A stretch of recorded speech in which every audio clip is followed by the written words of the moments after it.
Most of you taking the digital SAT have never taken a stats course, and yet statistics is on the test. So today we're covering everything you need to know about stats on the SAT. The first big concept to understand is standard deviation. You will never be asked to calculate the standard deviation of a dataset on the digital SAT, but you can expect to be given two datasets and asked whether the standard deviation of one is less than, equal to, or greater than the standard deviation of the other.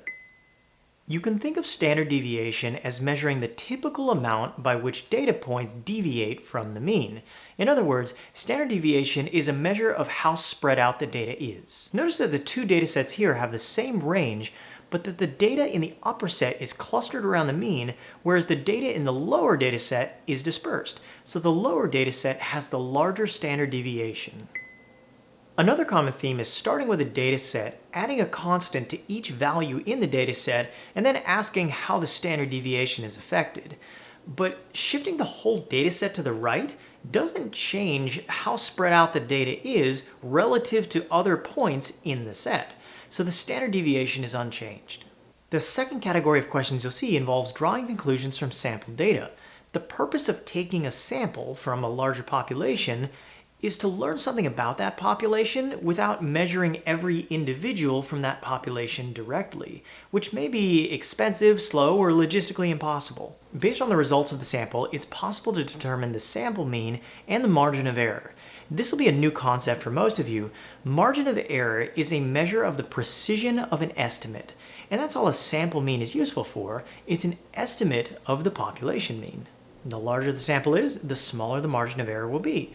Intuitively, this makes sense because the more information we have about some characteristic of a population, the more confident we can be about our estimate of the true population mean. If a sample mean is 50 with a margin of error of 2, then we can be confident that the true population mean is between 48 and 52. You'll also never be asked to calculate margin of error on the digital SAT. You just need to understand the concept when margin of error is given to you in the context of a problem. For example, suppose we want to know the percent of American millennials who firmly believe the Earth is flat. To do this, we would have to survey a random sample of American millennials, and it turns out this has been done. If the sample mean is 18% and the margin of error is 3 percentage points, that means it's plausible that the true population mean is between 15% and 21%. Notice that we cannot generalize these results to, say, French millennials or to American Gen Alphas because our random sample didn't include those people.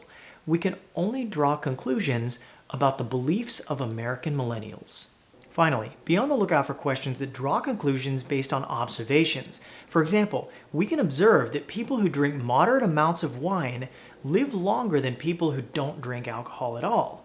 Can we therefore conclude that drinking moderate amounts of wine causes people to live longer? No. Correlation does not imply causation. Alcohol is not health food. The literature is clear on this.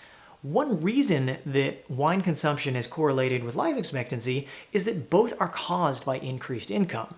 High-income people tend to drink more wine, and high-income people tend to live longer. According to the College Board, in order for a cause and effect relationship to be established, random assignment of individuals to treatments is needed. That's not actually true. There are more advanced methods of showing causality, but for the purpose of this exam, we can justifiably claim a causal relationship if it's based on the results of an experiment with randomly assigned treatment groups. So here are your takeaways for stats questions. First, standard deviation is a measure of how spread out a dataset is. Second, margin of error is an estimate of how much the sample mean could plausibly differ from the true population mean. Third, you will not be asked to calculate standard deviation or margin of error. Fourth, characteristics of a sample only generalize to the population from which the sample of participants was randomly selected. And fifth, correlation does not imply causation. Don't miss my practice problem walkthrough video to try out your new stats knowledge on some actual SAT questions.